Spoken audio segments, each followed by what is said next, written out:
Students, welcome to Vikram classes.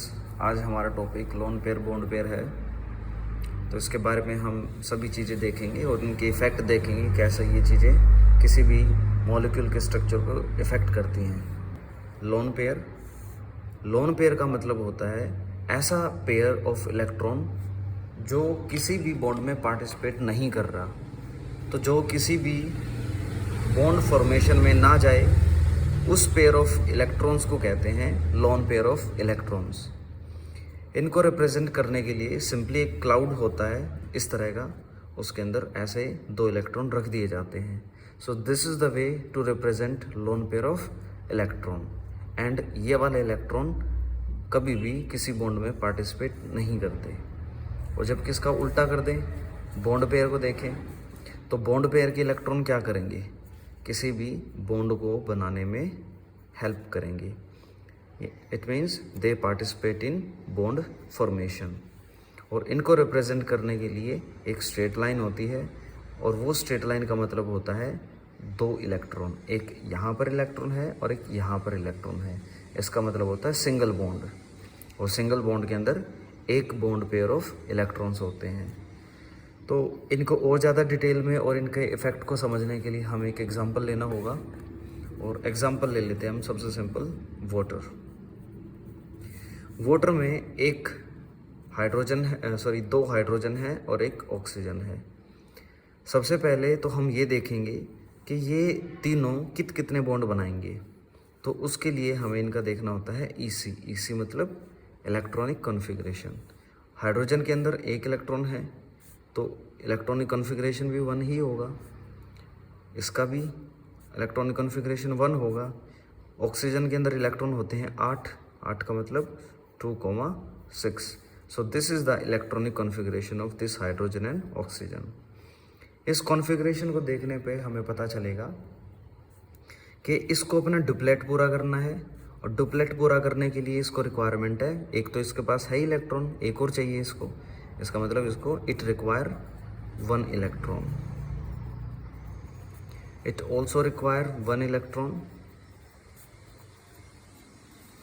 And 6, इसको 6 की जगह 8 पूरा करना है। तो इसको कितने इलेक्ट्रॉन्स की कमी है, 2 इलेक्ट्रॉन्स की। It means it require 2 electron. Requirement सबको है, देना कोई नहीं चाहता, तो इस तरह इनके बीच में बनेगा कोवलेंट बॉन्ड।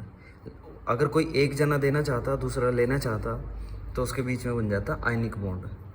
तो यहाँ पर एक कोवलेंट बॉन्ड है वाटर का, और उसका स्ट्रक्चर बनेगा, ऑक्सीजन को 2 बॉन्ड बनाने हैं, तो एक इधर से बनाएगा, एक इधर से बनाएगा। हाइड्रोजन को 1 बॉन्ड बनाना है, ये इधर इसने बना दिया। इसको भी 1 बॉन्ड बनाना था, 1 बना दिया।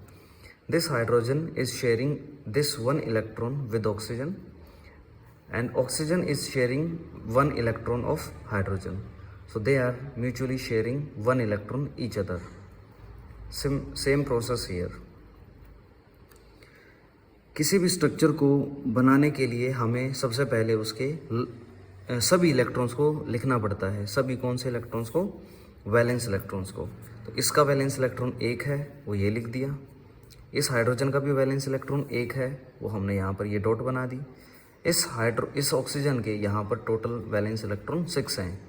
These are internal electrons and these are external electrons. तो लास्ट शेल में एक्सटर्नली, सबसे आउटर शेल में जितने भी इलेक्ट्रॉन्स होते हैं, they are called valence electron. These valence electrons are represented here 1 2 3 4 5 6। हमने देखा कि 6 इलेक्ट्रॉन में से 2 इलेक्ट्रॉन्स ने तो पार्टिसिपेशन कर लिया बॉन्डिंग में, इसलिए ये दोनों इलेक्ट्रॉन किसी पार्टिसिपेट कर रहे हैं बॉन्डिंग में, तो ये बनाएंगे अपना बॉन्ड पेयर। इस इलेक्ट्रॉन ने इधर बॉन्ड पेयर बनाया, इस इलेक्ट्रॉन ने इधर बॉन्ड पेयर बनाया।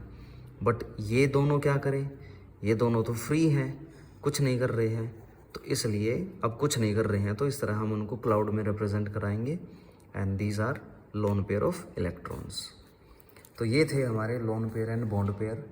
अब हम समझते हैं कि इनका किसी भी मॉलिक्यूल के स्ट्रक्चर पे इफ़ेक्ट क्या होता है। वो इफ़ेक्ट देखिए, To understand the effect of lone pair and bond pair, we need to understand the repulsion between them. सबसे ज़्यादा जो रिपल्शन देखी गई है वो देखी गई है दो लोन पेयर्स के बीच में।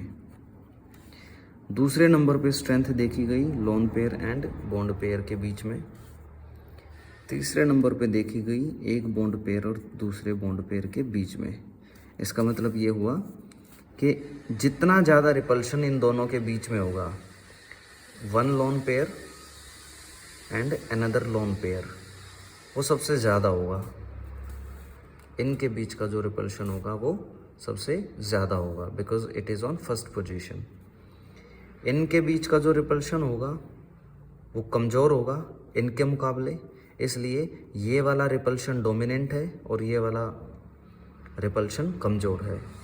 तीसरे नंबर पे आया bond pair and bond pair का, यानी कि this is a bond pair and this is also a bond pair. इनके बीच में भी रिपल्शन होगा बट ये सबसे कमज़ोर होगा। ये सबसे स्ट्रॉन्ग था first position, first number, second number and third number very low.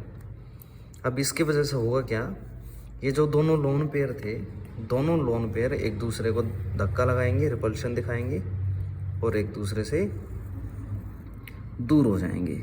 एक दूसरे से दूर हो गए। यहाँ ऑक्सीजन थी। अब ये वाला जो लोन पेयर है ये जब इधर आ जाएगा तो इस बॉन्ड पेयर को भी रिपेल करेगा और जिसके कारण जो एक्चुअल एंगल होना चाहिए था यहाँ पर, उस एक्चुअल एंगल से अब नया जो एंगल बनेगा that will be little less than previous angle. इस लोन पेयर ने इस बॉन्ड पेयर को रिपेल किया, इस लोन पेयर ने इस बॉन्ड पेयर को रिपेल किया। दोनों का एंगल पहले बढ़ा था, अब वो थोड़ा सा कम हो जाएगा और इस तरीके से this is our new bond angle. This is the only effect that is produced by lone pairs and bond pairs. Conclusion हम लिख सकते हैं,